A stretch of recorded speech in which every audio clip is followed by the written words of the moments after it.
Você está assistindo Teoria de Tudo. O rádio põe no ar uma conversa incerta.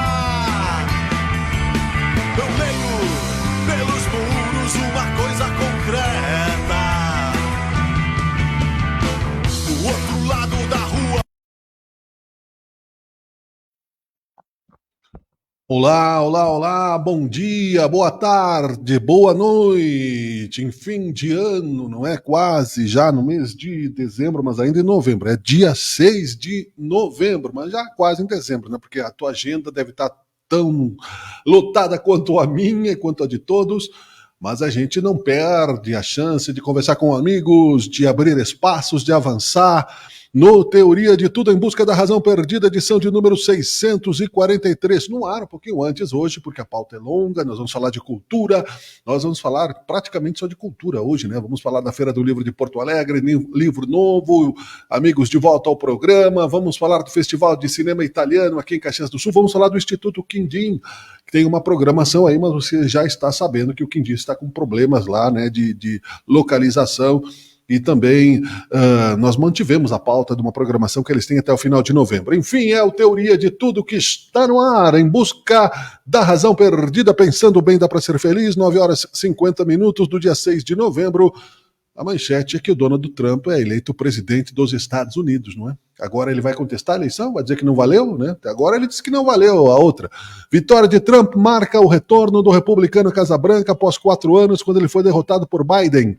Líderes mundiais parabenizam Trump pela vitória nas eleições norte-americanas. Olha, particularmente, com todo respeito, né, seja o que Deus quiser, porque a coisa complica muito em termos de insegurança na geopolítica mundial. Eu acredito a partir, não é, do comportamento do Trump. Você viu o que aconteceu na outra eleição, invasão do Capitólio e etc, né? Mas os americanos elegeram e agora para ele vale, né? Só vale a regra para quando eu ganho, para quando eu perco não vale, né? Interessante essa visão de mundo político. É só isso para constatarmos do que está acontecendo no Brasil e no mundo ao longo deste dia, e nós já vamos tratar de política, não, vamos tratar já de cultura, né? Porque a política deixa a gente bem tristes, não é? Insana Verdade, ao Cassiano Santos Cabral, que já esteve aqui, lançou uma sessão de autógrafos na Feira do Livro de Porto Alegre, já no dia 2 de dezembro. Insana Verdade é um romance policial do escritor Cassiano Santos Cabral, envolvendo 2 assuntos, os quais, segundo o autor, desafiarão a imaginação do leitor, dado a pluralidade dos suspeitos. Você vai saber um pouco mais dele, lembrando que nós temos o apoio de Unicesumar, Toptal Informática, CPR Rodas e Pneus, TV Caxias, Canal 14 da NET, Agrícola Juriti, Mecânica São Eloy, meu querido amigo Márcio, Bangu Pub Restaurante, Mecânica Tecnicária, a nossa Top 360, a nossa rádio junto conosco aqui. Isso que eu nem tomei café, né? Tô tomando água, né? Porque eu esqueci o café hoje. Tomando água, fiquei vendo as eleições lá, né? Mas enfim. Vini Comioto, meu querido amigo Danilo Peçanha, esquina com a Sarmento Leite, né? Moramos um de cada lado da rua. Muito obrigado, Vini, pela tua audiência de sempre. Bom dia. E vou chamar aqui, né, o Cassiano Cabral para a tela, para que ele possa conversar com a gente. Desmuta teu mic aí, meu amigão. Tarará, tarará. Deixa eu, acho que foi eu que mutei aqui. Deixa eu ver. Desmutei. Agora sim. Bom dia, Cassiano. Bem-vindo novamente aqui ao Teoria de Tudo. Como é que vai, meu amigo? Bom dia, Miguel, tudo bem? Satisfação em mais uma vez estar participando do teu programa. Saúdo a tua audiência qualificada, as pessoas que estão nos assistindo. A minha esposa me disse que estaria assistindo, sei que a nossa amiga Terezinha também. Então, uma saudação especial a todos os teus ouvintes. Que legal. E nós temos, a Terezinha já está aqui também. Não é? E eu criei um termo nos streams de pós-audiência, que é muito grande também. Hoje em dia é fora do tempo, né? Na linha de tempo, é quase como um romance policial, né? Você volta, você vai. Já te falei aqui, sou fã do Hercule Poirot, né? O detetive da Agatha Christie, enfim, que você deve conhecer muito bem, né? Do Sherlock Holmes. Então, a nossa linha de tempo, o nosso abraço é pro passado ainda não dá, né? Mas talvez um dia dê. Pro futuro também, não é, Cassiano? É verdade. Insana Verdade, fala um pouco disso aí, meu amigo. Bom, o Insana Verdade é o meu 6º livro, né, o 2º livro policial, E ele é um romance que se passa em Porto Alegre, né, onde eu exalto bastante a nossa capital. Existe cenários aí como Shopping Praia de Belas. Nós vamos ter um assassinato que vai acontecer ali no viaduto da Otávio Rocha, na escadaria. Então, é um romance assim que nós vamos ter assim 2 assassinatos, uma tentativa de homicídio, né? E dentro desse universo do crime, né, onde eu vou focar muito na questão da investigação. Mas é importante dizer também o seguinte, assim, que nós vamos ter esses assassinatos que são cometidos, né, existe na verdade, o assassino propriamente dito, né, mas também vai ter a figura do mentor intelectual, né. Então, eu sou da área do direito, né, trabalho na parte do penal. Então a gente sabe que dentro de uma teoria do direito penal, do concurso de pessoas, existe a teoria do domínio do fato, e essa teoria diz que o mentor intelectual é tão suspeito quanto aquele que comete o crime, porque é aquele que manda matar, né. Então, também tem essa perspectiva, né. E é uma história, assim, que eu exalto muito a questão da terceira idade, né, o idoso, no caso. Nós vamos ter, meu protagonista é um senhor idoso, ele está numa clínica psiquiátrica, e ao longo da história, né, ele vai se descobrindo, se reinventando, percebendo novos valores da vida dele, e dentro também do ambiente da clínica, né, existem amizades junto com pessoas que estão numa situação de dificuldade, né, e a todo momento também se vai se pensar se ele realmente tem um problema mental ou se ele está ali por alguma questão que não é exatamente essa, né? Então, também eu coloco uma história de amor dentro do livro, né? Não só a história de um amor maduro entre um homem e uma mulher, mas aquele amor fraterno, aquele amor do amigo que vai fazer de tudo pelo outro, aquele amor, sabe? Então, é o que eu digo, são 2 forças que duelam no livro, a força do bem e a força do mal, e a do bem vai acabar vencendo. Em linhas gerais, eu poderia te dizer assim, isso, assim, muito, muito en passant, né? E a curiosidade sempre cresce quando o próprio autor fala sobre a narrativa, né? E serão muitas surpresas, eu tenho certeza, porque já estou a 6ª obra, né? Eu não vou fazer muitas perguntas sobre a história, porque senão a gente vai acabar dando spoiler, né? Vamos falar um pouco de ti como um escritor. Como é que foi a sessão de autógrafos? Foi muito boa, fui bastante prestigiado por amigos, por familiares. Foi uma experiência extremamente boa. Eu já tenho experiência com autógrafos, né? E eu te digo o seguinte, assim, que é uma coisa assim bem interessante a gente observar, né? Por quê? Porque festas muitas vezes como casamento, como formatura, 15 anos, as pessoas muitas vezes vão, né? Mas lançamento de livro é uma coisa assim, ó, que vai quem é de fé mesmo. Quem é teu amigo, quem gosta de ti, ainda mais na Feira do Livro, né? Que é um local, assim, de muito tumulto, muito quente, né? Então, assim, vai quem realmente está ali te apoiando, né? Então, a gente tem um bom termômetro, né? Mas, graças a Deus, eu tenho bastante amigos, teve fila de 1 hora aí, Legal. chegou a cansar a mão de tanto autografar, né? Então, é uma satisfação muito grande esse carinho dos amigos, da família, né? Com certeza.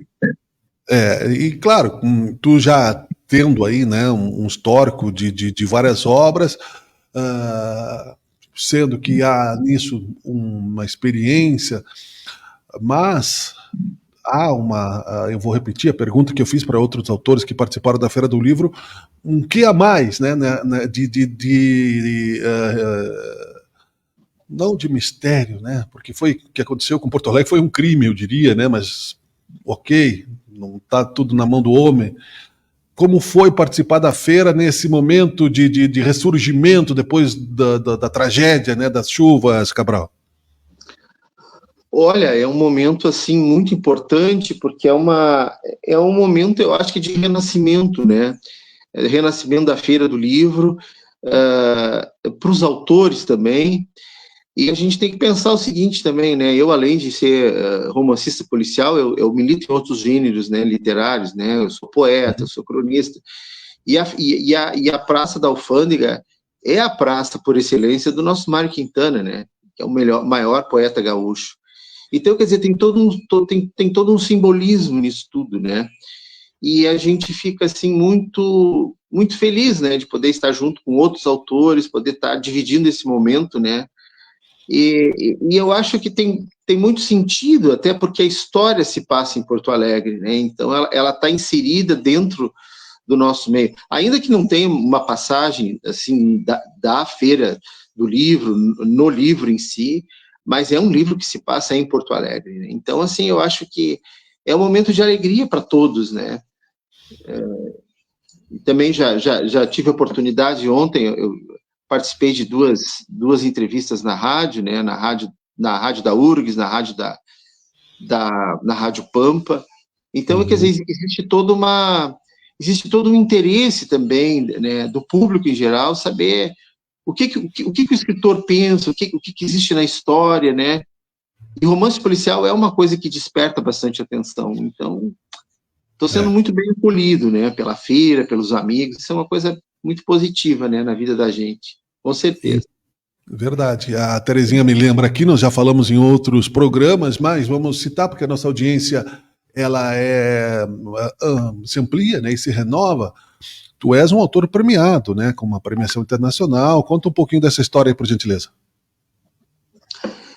Eu tenho participado de concursos literários, né, já há algum tempo, né. Então eu ganhei primeiramente eu ganhei um prêmio como poeta pela Associação Portuguesa dos Poetas, num concurso que teve em Lisboa, né. Depois o meu livro de contos, Sol de Outono, foi premiado por uma editora helvético brasileira em Genebra. Eu estive lá e recebi a premiação. Depois faço parte da Associação Internacional de Artistas e Escritores, que ela também promove os artistas a nível internacional. Então a gente é indicado para receber prêmios. Eu recebi recentemente um prêmio em Boston, né? Também agora, em abril, eu vou receber um prêmio em Bolonha, na Itália. Participei também com uma poesia minha em versão bilíngue, que foi apresentada junto com outros poetas no consulado de Bucareste, né, na Romênia, consulado do Brasil. Então a gente tem feito assim muita essa associação, ela tem um papel muito relevante, porque a gente às vezes não se dá conta, mas o núcleo lusófono, o luso brasileiro no mundo está crescendo. O português é a 7ª língua mais falada no mundo. Então, quer dizer, existe espaço para o escritor brasileiro, existe espaço para... Ele tem público leitor, né? Tem que trabalhar essa questão, mas você consegue ser lido em outros países pela comunidade de portugueses e brasileiros, né? Então, é importante a gente divulgar o trabalho da gente nas redes sociais também. E isso é algo, assim, muito, muito, muito bom, assim, esse reconhecimento, né, que se tem. Quem as pessoas lembram de autores brasileiros na modernidade, ainda nós temos, já falamos sobre isso, mas é importante tem muita gente jovem, não é? E como é que está, aproveitando um pouquinho, na tua visão, Cassiano, o papel do papel? Foi uma redundância proposital agora, né? Sim. Como é que tu tá vendo? Alô? Tá vendo? Alô, estou te escutando. Como é que tu tá vendo o livro físico, né, nesse contexto todo de digitalização e tal? Olha, eu acho que o livro físico ainda, ele é o livro por excelência, né? Porque as pessoas, elas gostam elas gostam de manusear o livro físico, de voltar nas páginas, elas gostam de sublinhar com caneta marca-texto, né? E tem toda aquela questão, assim, de empréstimo de livro. Então, assim, parece assim que o livro físico, ele, vamos dizer assim, ele tem uma materialidade, entendeu? Ele é uma coisa, inclusive eu vou mostrar para vocês aqui. Isso, mais para a esquerda um pouquinho. para o outro Peraí, lado. isso, aí, eu vou te botar em layout solo aqui para ficar maior. Peraí, só um pouquinho. Tararam, tararam, legal, dá para ver. Aí, ó. Muito bom. A capa, inclusive, é bem emblemática, né? Depois eu É. queria falar um pouquinho mais do livro em si, das divisões, né? Mas, assim, eu acho que o livro físico ainda é o livro por excelência. Mas nós estamos caminhando, né, para os livros digitais, né? Existe essas plataformas como a Amazon, que as pessoas acessam, inclusive com custo menor. E estamos caminhando também para os audiobooks, que é uma coisa interessante, principalmente para aquelas pessoas que são deficientes visuais, né? Então, eu acho que o escritor, hoje em dia, ele tem que trabalhar lado a lado com a tecnologia, né? A gente não pode ficar tão preso, né? Mas ainda eu acho que o livro físico te proporciona, né? Um lançamento de livro, te proporciona autografar para as pessoas, né? O que o digital não se tem, né? Mas te digo uma coisa, eu acho que um não exclui o outro, eu acho que eles andam lado a lado, entende? Eu acho que os dois são importantes, né? Até porque o livro digital, ele atinge uma pessoa que, sei lá, que está no Japão e que pode acessar o meu livro pela Amazon, né? Agora, já fisicamente, vai ter que ter uma livraria lá no Japão, ou eu mandar, né, para a pessoa, já é o mais difícil. Então, eu acho que os dois podem trabalhar paralelamente e trabalham bem, né? Isso é bom a gente pensar, e nessa ideia me ocorre do audiobook, que vem há algum tempo aí ganhando um certo espaço, um cuidado que eu acho que nós temos que ter como autores e como cidadania, né, é a questão da inteligência artificial. Porque né, o narrador artificial não é legal, ele não vai dar a entonação correta, ele vai errar e aí vai prejudicar o entendimento. Né? É mais trabalho, mas também é um caminho a ser observado. Falaste bem, eu acho que é importante. Quase como que voltar às telenovelas do rádio antigas, né? Eu até vou te dizer, eu não fiz uma pesquisa quanto a isso, mas eu acho, inclusive, que o audiobook, digamos assim, ele se tornaria mais barato do que se publicasse um livro em braille, por exemplo, né, voltado para os deficientes visuais. Eu acho que é mais, né? E não é só para isso, às vezes tem pessoas, né, eu tenho uma conhecida minha que diz, olha, às vezes eu tenho preguiça de ler, mas se eu botar um pendrive no carro e ficar a história narrando, para mim é mais fácil, né, eu consigo... Então, a gente tem que, né, o meu livro não está em e-book ainda, né, mas a tendência é essa também, eu vou colocar oportunamente, mas eu acho que tem público para tudo, né? Eu acho que o importante é que a gente consiga chegar ao público leitor, né? Porque o escritor, ele tem um papel muito grande, né? Eu acho que a gente forma opinião, a gente coloca ideias e está atingindo as pessoas de uma maneira, então vamos atingir positivamente essas pessoas, né? Então, é importante que o livro seja acessível também. Né? Perfeito.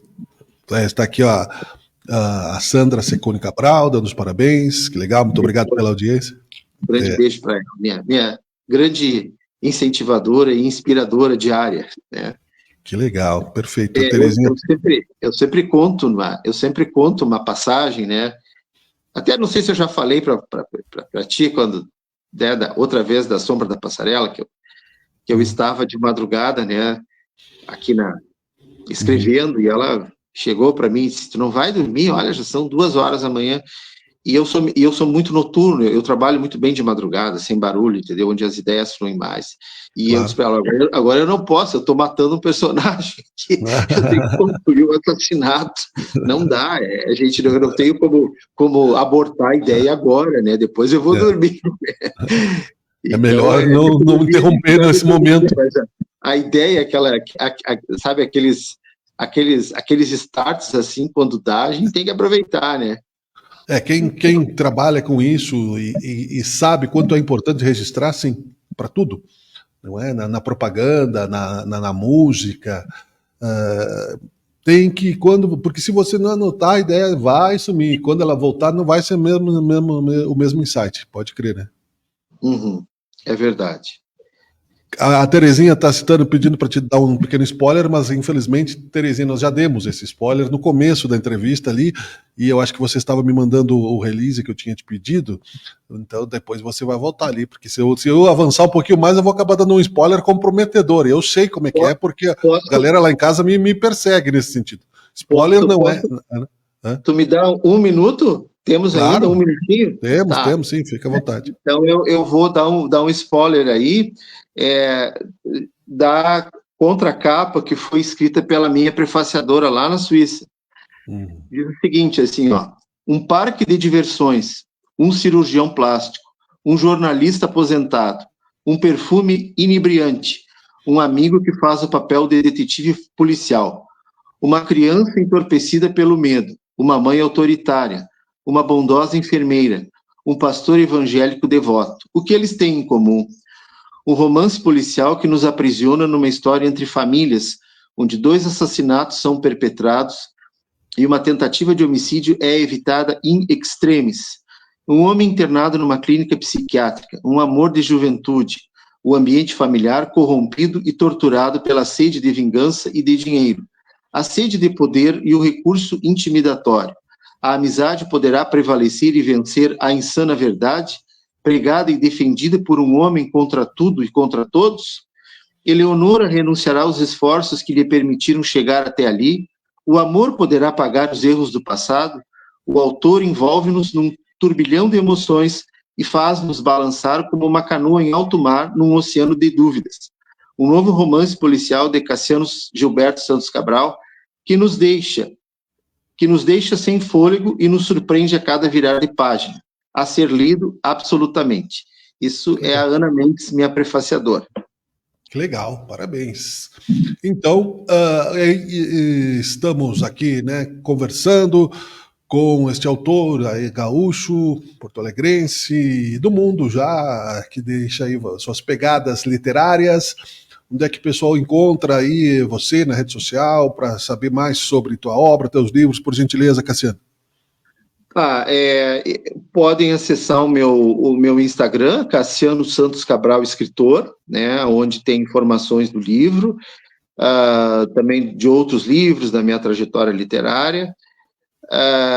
Eu também quiser conversar um pouco mais comigo, a respeito do livro, também disponibilizo meu telefone, que é o WhatsApp, é 51 981 75 5829.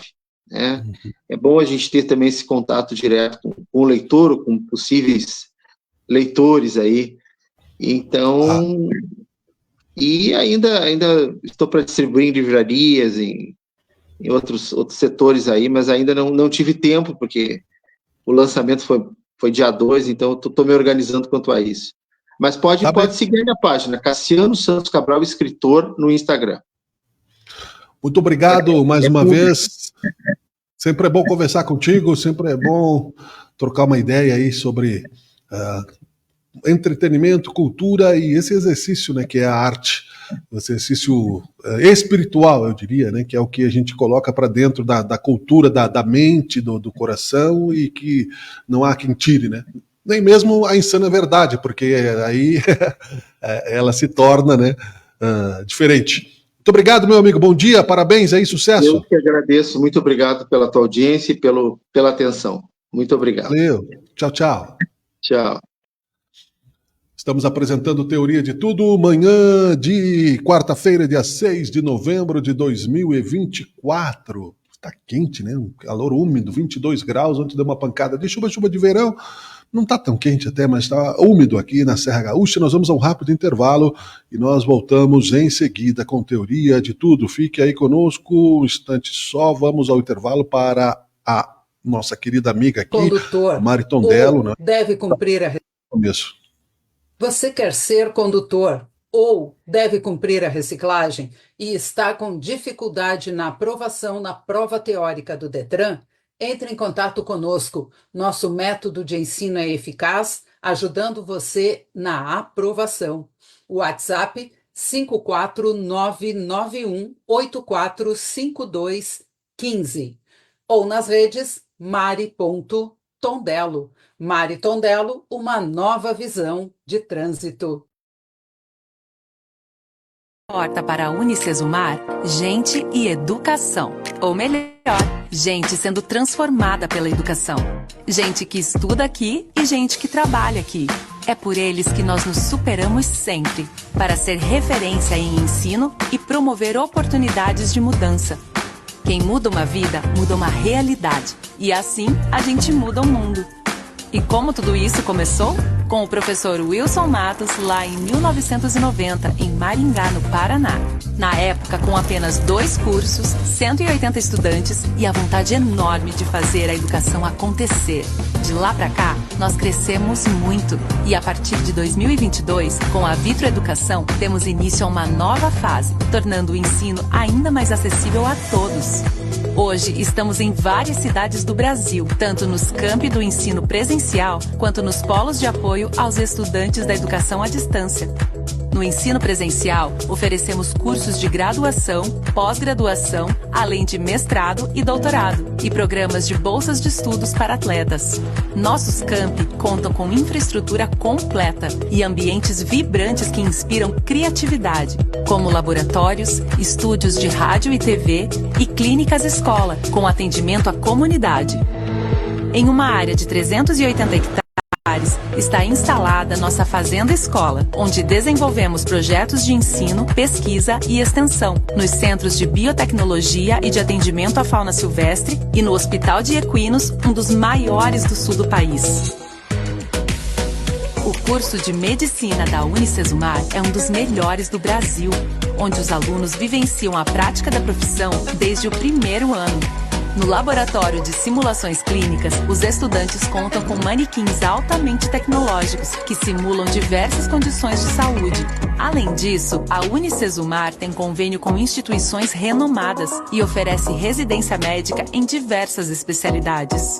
Temos orgulho em dizer que já formamos milhares de médicos e médicas com um olhar humanista, de acolhimento e respeito aos seus pacientes.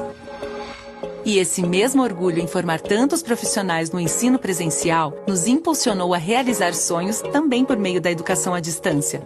Hoje podemos dizer que somos referência no mercado da educação digital. Na nossa EdTech, desenvolvemos recursos inovadores para que os estudantes tenham uma experiência imersiva durante todo o curso. Aqui, a tecnologia atua em favor do aprendizado, para formar profissionais que atendam aos desafios do mercado de trabalho. Com uma metodologia flexível que possibilita ao aluno estudar no seu tempo e de onde estiver, oferecemos qualificação voltada à prática profissional. Os cursos de graduação à distância são focados em quem busca uma formação que cabe na rotina. E nas áreas de saúde, bem-estar e engenharias, nós contamos com a nossa metodologia híbrida, que alia a flexibilidade da EAD à experiência prática do ensino presencial.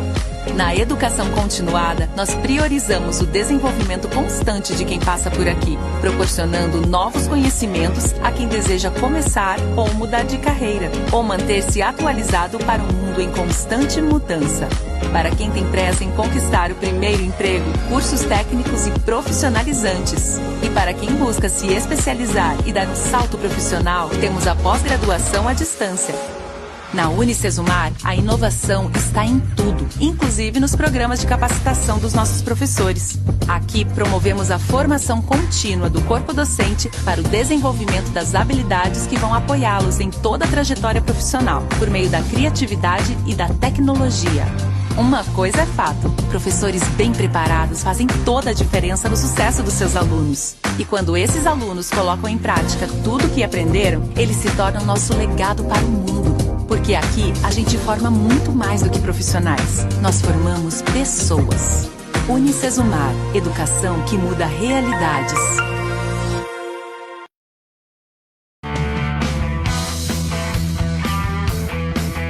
Você está assistindo Teoria de Tudo. O rádio põe no ar uma conversa incerta. Eu leio pelos muros uma coisa concreta. Do outro lado da rua.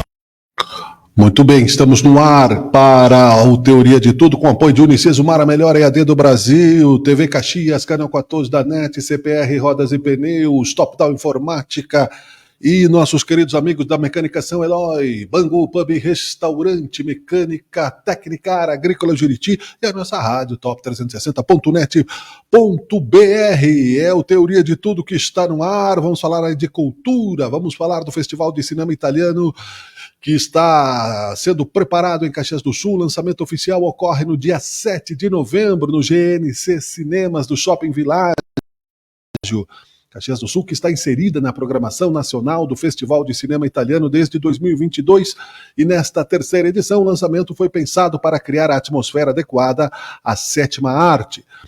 É uma promoção do Consulado Geral da Itália, em Porto Alegre, em parceria com o Consulado Honorário de Caxias do Sul, com apoio da Prefeitura Municipal e também a Secretaria da Cultura.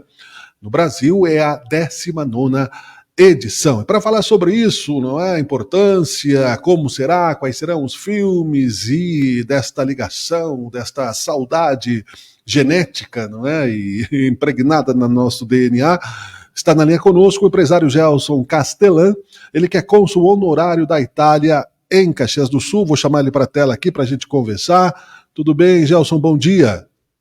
Bom dia, Brambila. Bom dia a todos que nos ouvem, que nos assistem.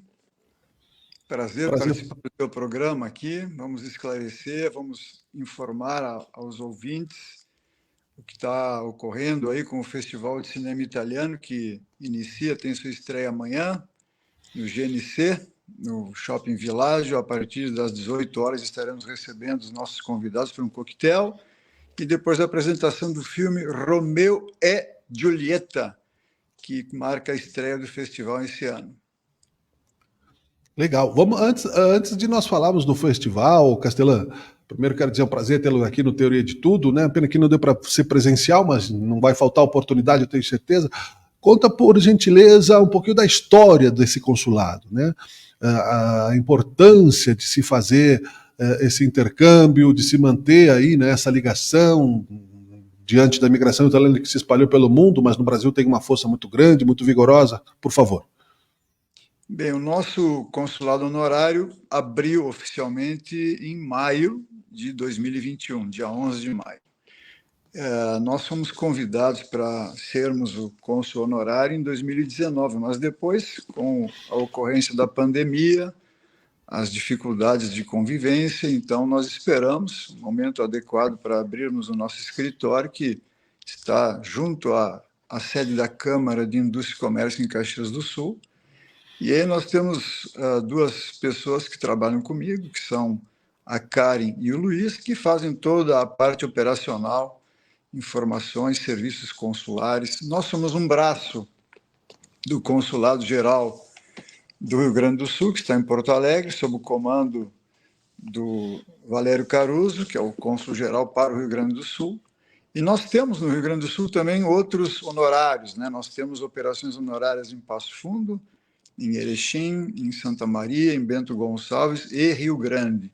E eu tenho a honra de dirigir o Consulado Honorário em Caxias, a região mais importante, que tem mais número de italianos no Rio Grande do Sul. Caxias, que é considerada a capital dos italianos no Brasil, e tem, evidentemente, um senso histórico, uma italianidade fortíssima, né, Brambila? Então, para mim é uma honra e acredito que a gente, sob o comando do cônsul Valério Caruso, temos feito um bom trabalho, temos feito um trabalho que está crescendo, a gente está ainda fazendo experiências em alguns dos serviços, mas a gente já consegue até fazer alguns passaportes, né, para cidadãos até 18 anos e acima de 60. Então, estamos trabalhando, conquistamos muitas coisas, né? Conseguimos auxiliar o cidadão italiano, que é a nossa principal função, e eu acredito que temos conseguido realmente fazer o nosso trabalho, o nosso papel. Esse legado, como tu tem observado, nós vamos ganhando a profundidade, né, à medida que nós percebemos as nossas origens diante dos acontecimentos da vida. Vai se contando um pouco, olha, isso aqui passou, a imigração vai se fazendo a validação, né, disso a partir de festivais como esses também, não é? E os jovens, como é que estão nesse sentido, né? Muitos querem a cidadania apenas por uma questão de liberdade, mas na questão de compreensão, não é, da importância desse legado. Como é que tu tem visto isso, Castelano, nesse período aí de como citando que nós estamos aqui na capital da imigração, então já como tu disseste, né? O cônsul Valério Caruso tem enfatizado a cidadania italiana, ser um cidadão italiano tem um valor imenso, não tem como expressar. Então, ele enfatiza muito a questão de que, para ser um cidadão italiano, não é ter o passaporte para ter a liberdade de viajar e entrar em alguns países sem a obtenção do visto, né? É muito mais do que isso, tem que conhecer a cultura, o que é importante, conhecer um pouco da história e também o idioma, porque ser um cidadão italiano e não entender nada, ok, é um direito, né? Existe uma legislação que dá o direito ao descendente de buscar a sua cidadania, mas é importante, e nós temos trabalhado muito nesse sentido, para que a gente valorize não apenas o passaporte, mas a cidadania, que é um presente divino, né? Ser um cidadão italiano, a Itália, aliás, é o único país europeu que tem essa liberdade, não tem limite de geração para buscar a cidadania. Então, nós estamos trabalhando para ter no cidadão italiano não apenas a busca do passaporte, mas a busca da cultura, do entendimento, da história. E a gente tem percebido que isso cresceu, Brambila. É verdade, cresceu. Nós temos percebido que os cursos de italiano, que as pessoas se interessam muito pela arte. A Itália tem uma história, o cinema é uma das expressões de arte, mas tem muitas outras. Eu diria que quando se fala de design, quando se fala de pintura, quando se fala de teatro, de música, a Itália está sempre presente. Ela tem uma relação com a arte milenar. Desde sempre a Itália vive arte e o italiano vive a arte. Então, a gente tem tentado, com as nossas ações, difundir cada vez mais a cultura italiana na região, no Rio Grande do Sul, e, obviamente, tentando fazer com que o cidadão italiano jovem, principalmente jovem, entenda que ser um cidadão italiano é muito mais do que ter o passaporte para poder viajar com liberdade, né? Perfeito. Isso sem falarmos da questão da religiosidade, né? Do catolicismo, né? Do cristianismo como um todo, né? A arte sacra, né? Que no Brasil também se replicou em alguns lugares também, né, Castelano? Sim, sim. E nós temos 4 eventos oficiais do governo italiano. É importante enfatizar isso também. Claro. Um deles é o Festival de Cinema, esse que inicia amanhã. Nós teremos aí, então, 22 filmes, né? São 5 que serão apresentados no GNC e 17 na grade do Espaço Ordovás. Mas nós temos, além do Festival de Cinema, nós fizemos há 2 semanas atrás, em parceria com a UX, os eventos da Settimana della Lingua Italiana, que também é um evento oficial do governo italiano. Vamos fazer agora, em novembro, um outro evento oficial, que é a Settimana della Gastronomia Italiana, Festival della Gastronomia Italiana. Vamos ter uma aula... Vamos ter uma aula com o chefe Mauro Tingolani, aqui da Escola de Gastronomia da UX. Ele vai fazer uma aula presencial e vamos convidar 30, 40 pessoas profissionais da área para acompanhar essa aula. Então, é o evento que marca o Festival da Gastronomia. E nós temos o Italian Design Day, que nós estamos trazendo para Caxias do Sul já há 2 anos, vamos fazer o 3º ano. Temos realizado dentro da Câmara de Indústria e Comércio um evento grandioso. O nosso Italian Design Day é um dos melhores realizados no Brasil. Nós trazemos arquitetos importantes, trouxemos nesse ano que passou, agora que a gente fez o festival em março, o Italian Design Day em março, trouxemos uma arquiteta muito importante que chama-se Sara Ricciardi, muito do mundo contemporâneo, da arte contemporânea, E Perfeito. trouxemos o CEO regional da Pininfarina, que é o principal Olha, escritório de design, um dos principais do mundo, né? Então, Caxias talvez nem tenha se dado conta de quanto importantes são esses eventos, mas a gente está divulgando, trabalhando. Vocês são muito importantes para nos auxiliar nessa claro. tarefa de divulgar, de mostrar o que a gente está fazendo, mostrar que tem muita coisa acontecendo, muita coisa com alto valor agregado para o cidadão italiano e para o cidadão de outras etnias também, né? Perfeito. Castelão, muito obrigado pela tua presença aqui no Teoria de Tudo. Parabéns pelo teu trabalho aí nesta questão da cultura como um todo, neste foco, né, no consulado honorário, né, italiano, e temos aí muitas coisas a conversar nesse sentido também, mas deixamos então aqui, né, o convite para o pessoal participar amanhã para concluir, por favor. Sim, amanhã, a partir das 18 horas, nós temos um coquetel e depois a apresentação do filme. Já temos aí mais de 200 confirmações dos convites que nós enviamos e alta expectativa. Teremos a presença do cônsul-geral, Valério Caruso, teremos a presença do prefeito também, Adiló de Domênico, confirmou a presença, várias autoridades, várias personalidades do mundo empresarial, das entidades, alguns amigos e os aficionados por essa arte do cinema que é fantástica. Então, alta expectativa, esperamos que ao longo desses 30 dias, de 7 de novembro a 8 de dezembro, o cidadão caxiense acompanhe o Festival de Cinema nas salas da GNC ou Ordovaz ou então pelo sistema streaming. Muito obrigado, foi um prazer. Obrigado, Brambila, prazer é meu. Tchau. Tchau. Muito bem, que legal, né? O Caruso, né? O grande Caruso, lembrem-se, né? Que é um dos maiores cantores italianos, né? Do mundo, das óperas e, enfim. E o cônsul, né? Provavelmente tem alguma descendência. Estamos apresentando Teoria de Tudo. Nós vamos aqui a um rápido intervalo, né? Cultural, para que depois a gente fale sobre o Instituto Quindim. Deixa eu colocar na tela aqui para você. Fique aí conosco, um instante só, a gente já volta.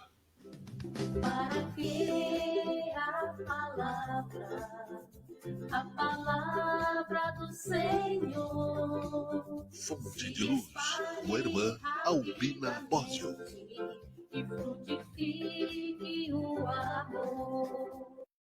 Irmãs e irmãs, minha cordial saudação.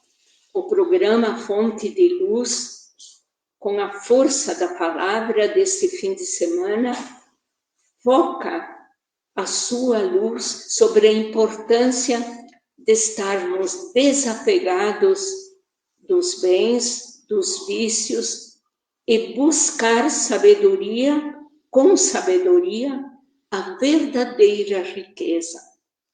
Marcos 10, 17 a 30, narra o encontro de Jesus com o jovem rico que manifesta uma atitude de busca, cumpre todos os mandamentos. Contudo, o seu coração não está satisfeito, busca algo mais. Ele chama Jesus de bom mestre, o interroga sobre o que precisa fazer para alcançar a vida eterna, pois seu coração está em busca de algo mais, não está em paz. Jesus lhes diz de observar os mandamentos, mas como já os observa e pede ainda o que precisa fazer a mais, este jovem, como tantos outros jovens, tem tudo para seguir Jesus. E Jesus olha com carinho para ele e para cada um de nós. Quer atrair a si, por isso lhe diz, uma coisa te falta. Vai, vende todos os teus bens, dá aos pobres, e terás um tesouro no céu. Depois vem e segue-me.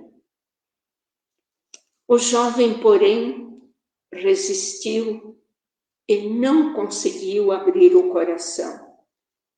E sabem por quê?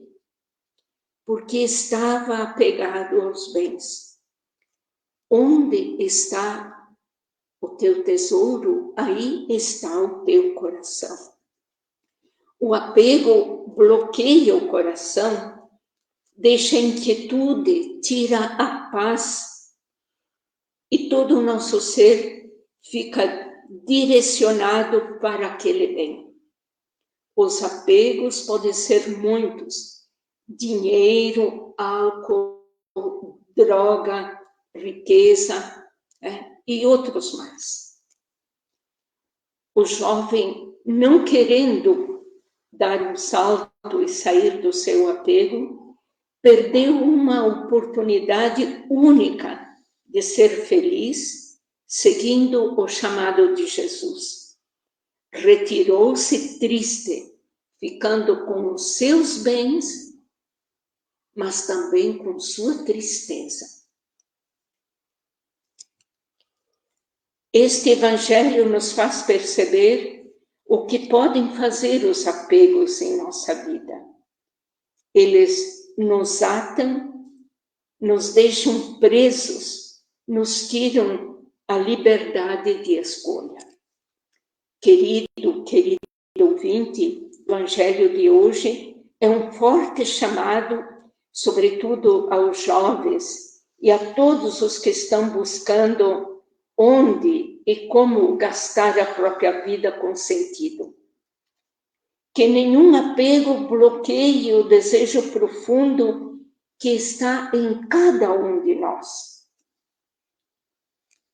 Este desejo profundo de ser sábio, de realizar-se como pessoa, seguindo o chamado que Jesus nos faz para ajudar o mundo a ser humano, harmonioso, para que todos possam viver bem. Amém. Para que a palavra do Senhor, Fonte de luz, com a irmã Albina Bósio. e frutifique o amor. Quando não puder pisar mais na avenida, quando as minhas pernas não puderem aguentar, Se já não dá mais para entrar na avenida, venha para o CPR Rodas e Pneus. Comércio de rodas e pneus novos e usados. Consertos de rodas em geral. Entre na Avenida Brilhando. CPR Rodas e Pneus. e não deixe o samba morrer, não deixe o samba acabar. O morro foi feito de samba pra gente sambar.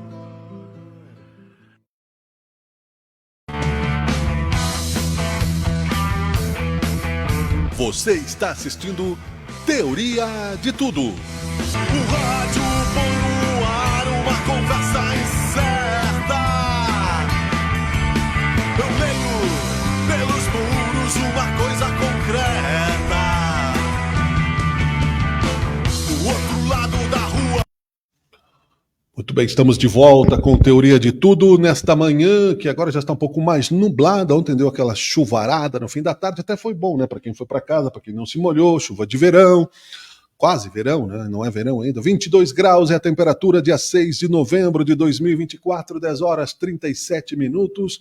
É o Teoria de Tudo que está no ar na edição de número 643, ao infinito e além. Estamos no ar para a Unicesumar, a melhor EAD do Brasil. Estamos falando aqui no polo de São Pelegrino. São 1.200 polos espalhados pelo Brasil e no exterior. Tem polo até na Rocinha, para você ter uma ideia como é importante a cultura, a educação para a transformação social. E aqui em Caxias do Sul, o nosso polo aqui em São Pelegrino já há 8 anos, né? O polo ao qual, sabe, Caxias tem uma parceria também. E o Teoria de Tudo está no ar no nosso observatório do bairro São Pelegrino, mas também da cidade de Caxias do Sul. Convidamos você a nos escutar também pelo Facebook, pelo Instagram, pelo LinkedIn, pelo X, né, pela TV Caxias, Canal 14 da NET, pelo YouTube, como consagrou o Dinho já no Capital Inicial há muitos anos, por toda a plataforma, né? Não era por acaso, era disruptivo. Ô, Teoria de Tudo que segue, então, falando de cultura, nós tivemos a notícia aqui antes de eu trazer as meninas para falar sobre o evento Doce Novembro, um encontro de conhecimento, cultura e diversão. A cidade foi pega de surpresa com a informação de que o Instituto de Leitura Quindim vai sair, né, de onde está localizado, porque foi solicitado a sua saída.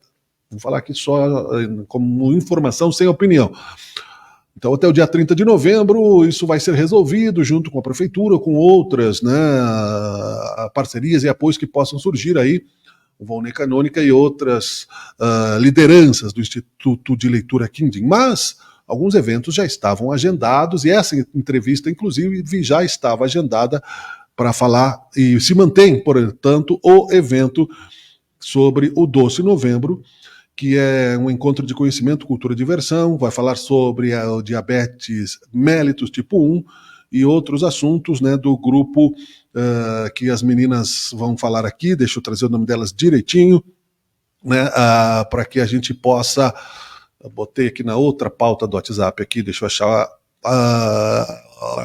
o Teoria de Tudo, para que a gente possa conversar com a Ingrid Fonseca e a Juliana Ponte.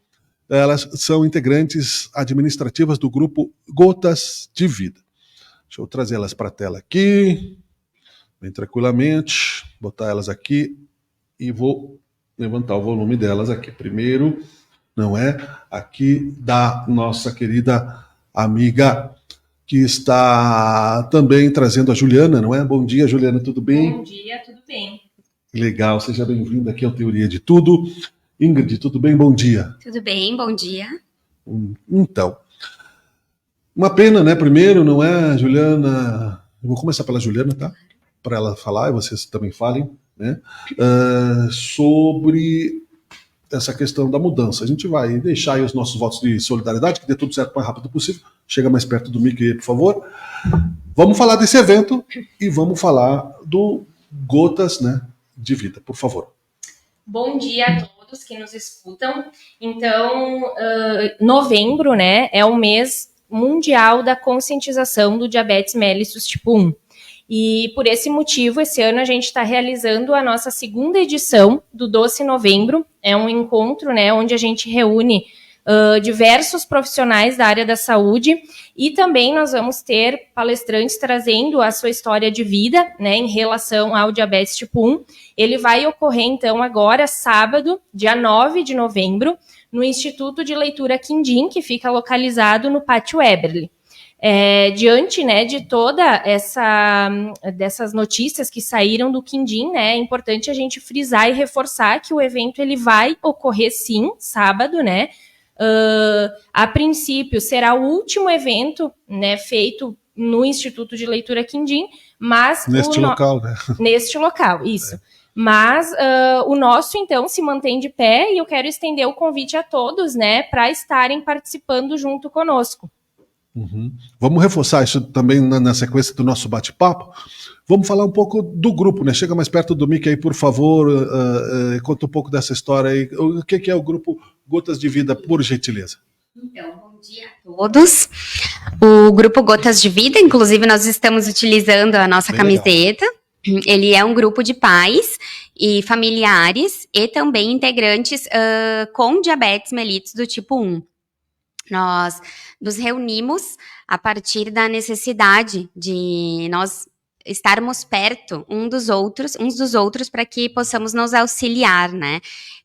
O início do diagnóstico é sempre muito difícil e quando isso aconteceu com a nossa família, no caso foi com o meu filho, com 5 anos de idade, nós nos sentíamos muito sozinhos, né? Desamparados, sem... Só, claro, a equipe médica à disposição, mas a gente queria saber mais de outras famílias que já passavam por isso. Então, eu e meu esposo criamos um grupo no WhatsApp e, aos poucos, os integrantes foram surgindo, o grupo foi se espalhando e hoje nós temos, então, um grupo com mais de 100 famílias aqui da nossa cidade e também da região da Serra. É bastante gente, né? É bastante gente. E o grupo, ele é voltado hoje em dia para essa troca entre os familiares, os pais, né? Troca de conhecimento, às vezes até dando força uns para os outros, mas também dicas, né? De tratamento, troca de insumos. E nós temos, então, uma administração desse grupo, né? Que nós pretendemos formar futuramente uma associação, que nós, então, nos juntamos para lutar em prol dos direitos dos diabéticos tipo 1 de Caxias do Sul. A gente vai aprofundar um pouco isso, a gente tem um tempo sobre isso. Normalmente, eu me lembro dos meus tios mais velhos, diabéticos, minha avó, né, e etc. Né? Quando é uma criança, é mais surpreendente o diagnóstico. Né? Na verdade, o diabetes do tipo 1, ele é diferente do diabetes do tipo 2, né? E ele prevalece no público infanto-juvenil. Claro que pode desencadear em adultos e até mesmo em idosos, mas é uma situação mais atípica.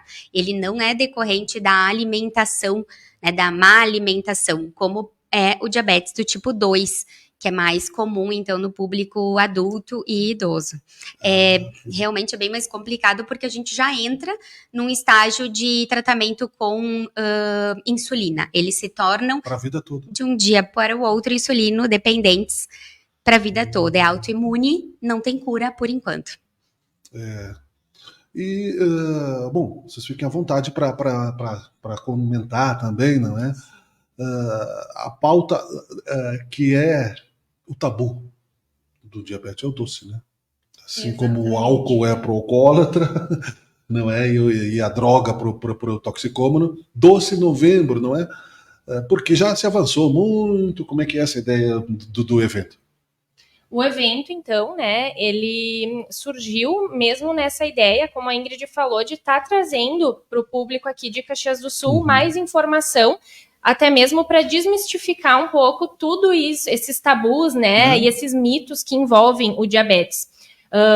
Como a Ingrid falou, o diabetes tipo 1, ele é uma doença autoimune e pode ter o fator genético que contribui também para que as crianças, né, desenvolvam isso. E eu sou um exemplo, porque eu sou diabética tipo 1 e o meu filho, o Pedro, ele também teve o diagnóstico faz 1 ano e meio. Nós recebemos o diagnóstico dele com 2 anos e 6 meses. Então, assim, ele era bem pequenininho e até mesmo assim a gente nunca ofertou para ele o doce, né? E o que contribuiu, lógico, para que ele desenvolvesse também a doença foi essa questão genética, que ela é muito presente no meu lado paterno, da minha família, e a questão autoimune, né? Que hoje a gente não tem uma confirmação do que foi. Pode ter sido de algum resfriado, propriamente o Covid, porque o Covid, depois, né, que surgiu toda essa questão, a gente teve um número muito alto de crianças desenvolvendo diabetes tipo 1 por conta de que pegou o Covid e que baixou muito a imunidade. Né? Então, assim, o evento vem para trazer muito isso, né? A gente vai ter profissionais da saúde, médica endocrinologista, nutricionista, para trazer e abordar todos esses assuntos e, que nem eu disse, desmistificar muito essa questão de que o meu filho teve diabetes porque comeu muito doce, onde, na verdade, não é assim que acontece, né? E pode acontecer essa questão do doce, de comer muito e tudo? No diabetes tipo 1, não. O diabetes tipo 1, ele é uma doença autoimune mesmo, mas tem o diabetes tipo 2, como a Ingrid explicou, né, que é causado por assim, hábitos alimentares que não são tão saudáveis e por falta de exercício físico, assim, o sedentarismo, mas daí que não aí ocorre em crianças, né? Um pai e uma mãe não deixaria que um filho tivesse, Isso, né, esse comportamento. Não chegue nesse Pelo menos ponto. Teoricamente. Menor, né, a incidência do diabetes do tipo 2 em crianças. A questão do hábito alimentar, a prevalência do carboidrato é muito aqui da nossa região também, comer muita massa, né, não é o doce em específico, que também é uma coisa que a gente precisa explicar, é o carboidrato, né, todo tipo de alimento tem carboidrato, alguns mais, outros menos, né, então é por isso a dificuldade. E uma coisa que eu acho bem interessante, que o diabético do tipo 1, que é totalmente dependente de insulina, ele também é dependente do doce. Isso é uma coisa que que fica estranho, né? Porque a gente dosa a insulina e o corpo humano, ele é uma máquina perfeita e nós, pais, não conseguimos imitar ele. Embora seja a nossa função, né, tentar imitar o papel das células beta, que já não funcionam nas nossas crianças, a gente não consegue fazer isso com perfeição. Então, quando a gente erra a dose de insulina, que acontece certamente todos os dias, a gente precisa equilibrar com o doce. Então, o excesso da insulina, ele é tão ruim quanto a falta dela. Então, a gente precisa sempre ter o doce conosco, à disposição, onde está essa criança, onde está esse diabético, para poder fazer o equilíbrio entre a insulina e o doce, para manter uma glicose mais próxima possível do estável. Que a falta da glicose é tão ruim quanto o excesso. Exatamente. É complicado, é bem complicado. Juliana, tu é só do teu filho, aqui? Meu filho, isso, Benjamin, hoje com 7 aninhos. 7 aninhos, querido. E você, quando que descobriu? Como é que foi? Eu descobri de forma tardia, coisa que é mais difícil de acontecer no diabetes tipo 1, né? Eu descobri já com 23 para 24 anos. Então vai fazer 8 anos já que eu descobri o diagnóstico, porém o meu foi tardio. O diabetes tipo 1, ele costuma se desenvolver na criança, né? E no adolescente até ali por volta dos seus 12, 13 anos. Uhum. Muito bem, terão palestras também no evento, né, sobre isso, palestra com, vocês querem falar? Estou colocando aqui na tela, mas vocês podem citar também, né, a importância, porque o que eu vejo como pai, como uma pessoa que convive com outras também, que precisam de independência, né, porque a gente sabe que não vai viver para sempre ao lado deles, e mesmo que a gente viva um bom tempo, a gente não vai estar na escola, né? Tu falaste a questão dos direitos também antes, não é? Quais são as dificuldades maiores da rotina da criança do dia a dia? Então, esse é um ponto, né, que a gente também, enquanto grupo, vai começar a trabalhar o ano que vem, a questão escolar, né? Como as crianças e os adolescentes, eles são totalmente dependentes da insulina, inclusive na hora da alimentação, isso acontece no ambiente escolar, né? E hoje o diabetes do tipo 1, ele não tem um amparo legal, ele não é classificado como uma deficiência. Por isso, a gente tem ainda uma falta de amparo mesmo dessas crianças, de apoio nas escolas. Não temos monitores e o professor, lógico, não é obrigado a aplicar a insulina. Então, é muito complicado no ambiente escolar.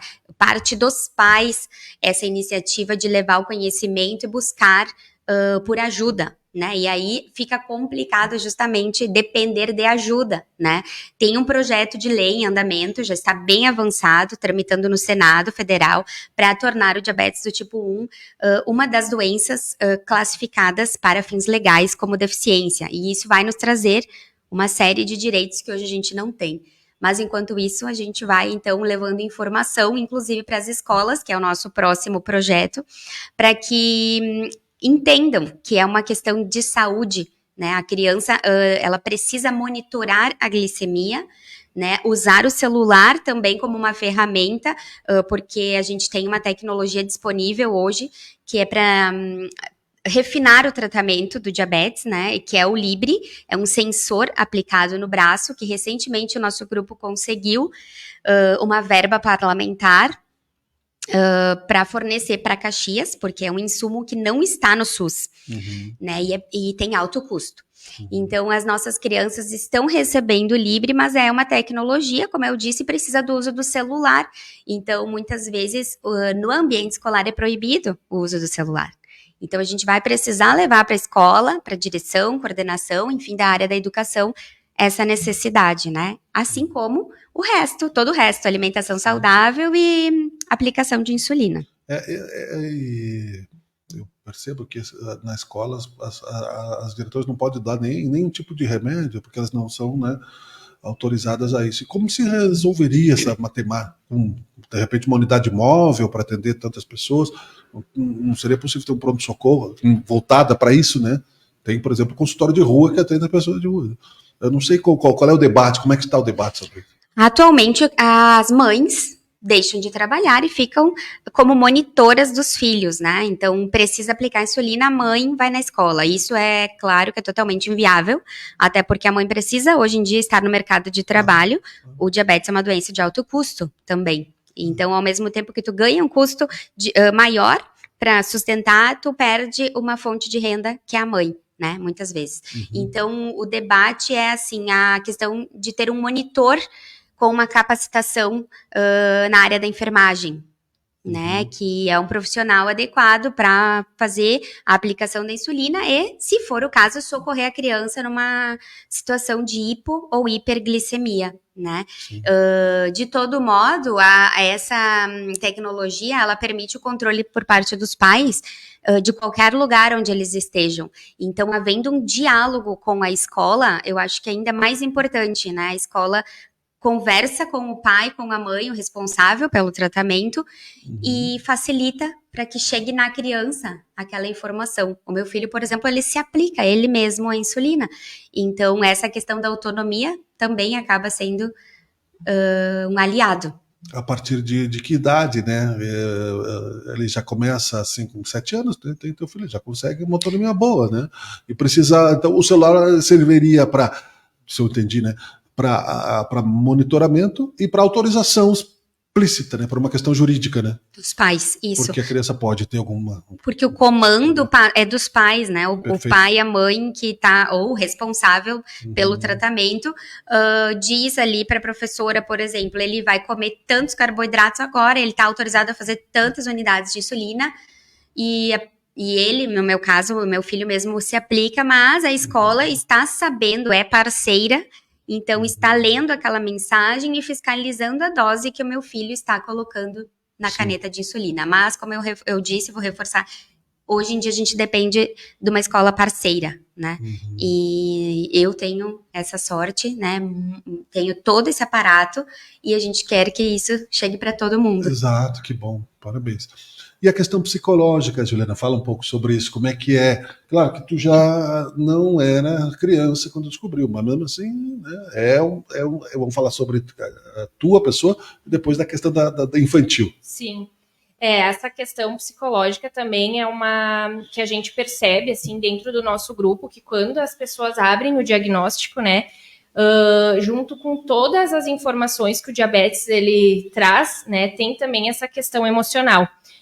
Quando eu tive o meu diagnóstico, eu já era uma adulta, né? Claro que foi muito difícil, porque a gente sai do consultório médico já tendo que fazer a aplicação de insulina, né? A gente não pode esperar para amanhã, tem que ser agora. Então, assim, muda muita coisa muda na nossa vida. E só que quando eu tive o diagnóstico do Pedro, né? Mesmo tendo todo o entendimento da doença, mesmo já sabendo lidar com isso por anos, né, foi muito difícil para mim. E eu costumo dizer, assim, que eu entrei num luto mesmo, sabe? Eu fiquei, acho que uns 15 dias, assim, eu só tinha vontade de ficar na cama. Eu não tinha forças para nada, mas, ao mesmo tempo, eu sabia que eu tinha que tirar forças de onde eu não tinha naquele momento para atender o meu filho, né? Que agora a realidade dele também era a mesma que a minha. E foi aí, então, que eu encontrei o grupo, inclusive. Né, o grupo, porque assim, mesmo já sendo diabética, né, por um tempo, eu não conhecia nenhum grupo aqui em Caxias que fosse voltado pro diabetes.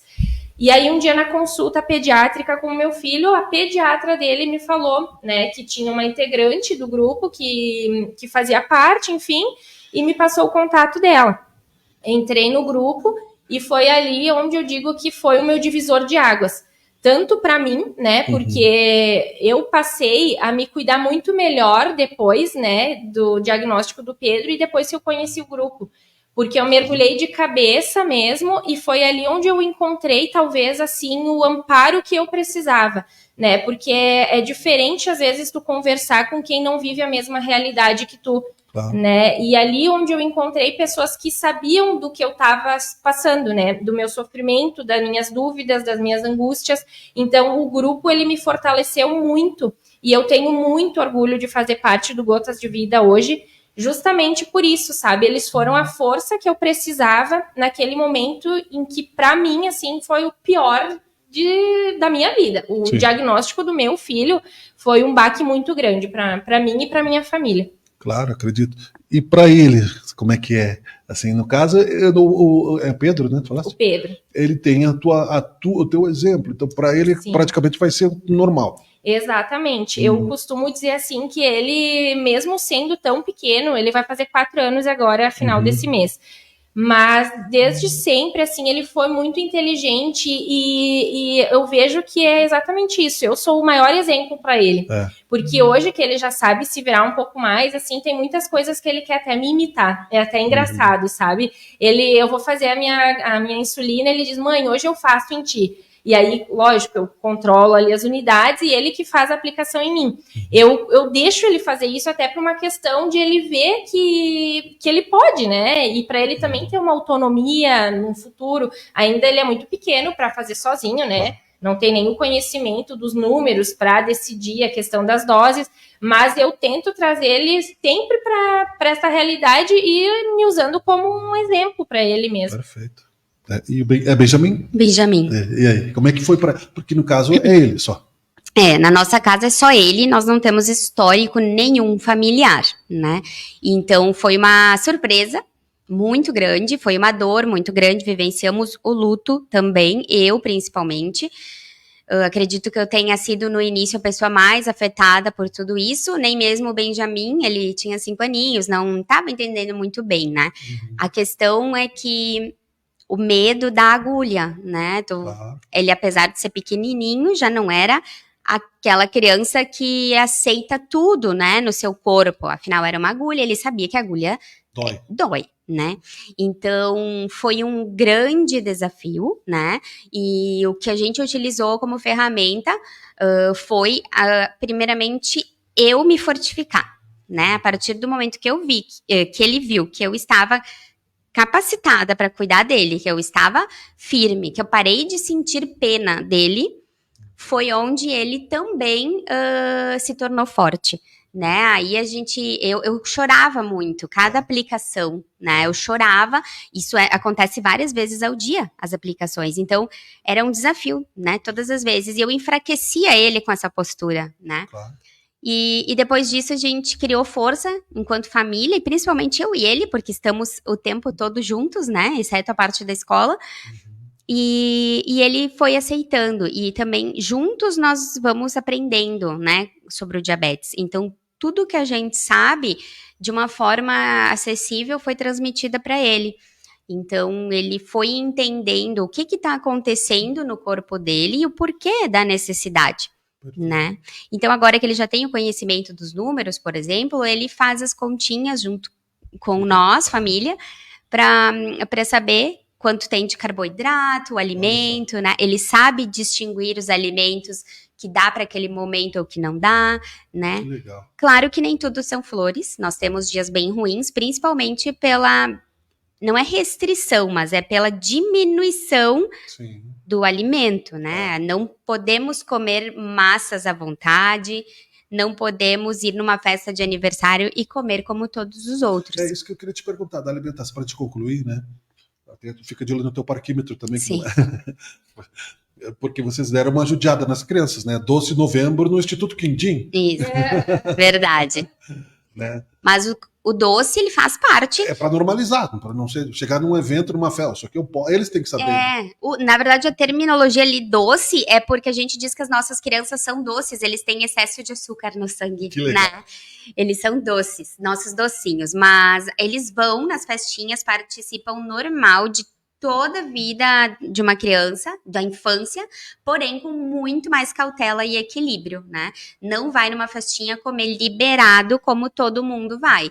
A gente seleciona uma quantidade pequena de doces e salgados e é aquilo, né? Limitado àquilo.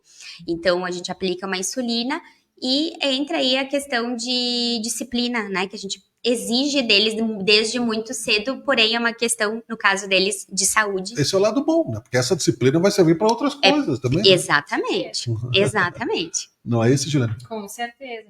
E eu também, assim, eu costumo dizer que, apesar dessa condição de saúde, né, que eles têm, eles não são diferentes das outras crianças em aspecto nenhum. né? Eles podem tanto quanto quem não é diabético. Lógico que sempre tendo mais respaldo com algumas coisas. Claro. Mas não que isso vai ser uma limitação para a vida deles, né? Muito pelo contrário. Perfeito. E eu vejo que o diabetes, ele ensina desde muito cedo, principalmente no nosso caso, né? Que são tão pequenos e que precisam ter essa disciplina desde bem pequenininhos, né? Então, assim, nem tudo, a gente não pode olhar sempre pela ótica negativa do diagnóstico, né? Perfeito. A gente tem que entender que, sim, é ruim, mas depois que a gente tranquiliza, assim, a nossa cabeça, a gente vê que ele nos oferece até mais saúde do que se a gente não tivesse o diagnóstico. Porque a gente se obriga praticamente a levar um hábito de vida saudável. Tanto pela alimentação, quanto atividade física, coisa que às vezes, se não fosse o diabetes, a gente não teria. É verdade. Muito bem, o evento é o último evento do endereço, né, do Instituto Quindim, que vai se reinventar em outro lugar, sábado, dia 9 de novembro, às 14 horas, ainda no endereço antigo, Rua Sinimbu, 1670, 6º andar, no centro do Pátio Eberly. E quem quiser saber mais do grupo Gotas de Vida, ainda bem que tu veio escrito, porque eu não anotei aqui, né? Já esqueci umas 4 vezes. Sim, quem quiser, então, nos seguir no Instagram, né? É só seguir o nosso perfil. É @gotas, é um arroba um pouquinho complicado de falar, não sei se tem como botar na tela, mas eu vou falar. É @gotas, _vida, _DM1. Então, esse é o nosso perfil lá no Instagram. A gente costuma fazer publicações constantes, inclusive, queria utilizar do espaço também para falar que a gente promove eventos mensais durante o ano, onde é aberto à comunidade em geral, tanto para quem é diabético quanto para quem não é, porque eu costumo dizer que, assim, às vezes tu não é diabético ou tu não tem ninguém na família, mas em algum momento da tua vida vai que tu conhece alguém com diabetes, né? Para outros tipos também, além dessas, da mellitus 1? Não, é focado em diabetes, tanto o tipo 1 quanto o tipo 2, né? Então a gente faz esses eventos mensais também, como roda de conversa, onde cada família conta suas experiências, né? E é bem, bem legal e importante o pessoal participar. Perfeito. Muito obrigado. Vou começar aqui, né, pela Ingrid, para a tua consideração final. Parabéns pela superação. Vocês viram que tem no elevador aqui, na subida do Unicesumar, você já se superou hoje, né? Vocês já, né? Eu acho que ainda não, mas parabéns, viu? É uma superação diária, mas como a gente conversou aqui, tem um lado bom também, e dá para sorrir, né? Mesmo diante da dificuldade, né? Com certeza, nós vamos concluir então dizendo exatamente isso, né, que a vida segue normal, um pouco diferente, porque para nós é um novo normal, como nós costumamos dizer, mas tá tudo bem, a gente supera, a gente se ajuda e somos tão felizes ou até mais do que éramos antes, porque agora damos muito valor, né, talvez até mais. E obrigada pelo espaço e esperamos todos sábado no nosso evento. Legal, muito obrigado, foi um prazer também. Dar um abraço no Benjamin, né? Nome forte, né? Obrigado, Juliana. Obrigada também pelo espaço, pela oportunidade, e reforço mais uma vez o pessoal a participar, então, né, do nosso evento sábado agora, dia 9. Vai estar muito bom, vai ter, acho que quem for, né, vai tirar muito proveito, vai ser bem proveitoso. Que legal, muito obrigado. O Pedro também receba nosso abraço. Né, quem sabe que grandes cidadãos não serão. Você, adolescente que não come brócolis, né? Presta atenção que a tua vida está bem fácil, né? Perto da. Então, veja como tem gente forte que se supera, não é? E isso é muito bom. O Teoria de Tudo fica por aqui. Muito obrigado a você que esteve conosco. Hoje nós voltamos. Tchau, tchau. Grande abraço. É o Teoria de Tudo. Você está assistindo Teoria de Tudo.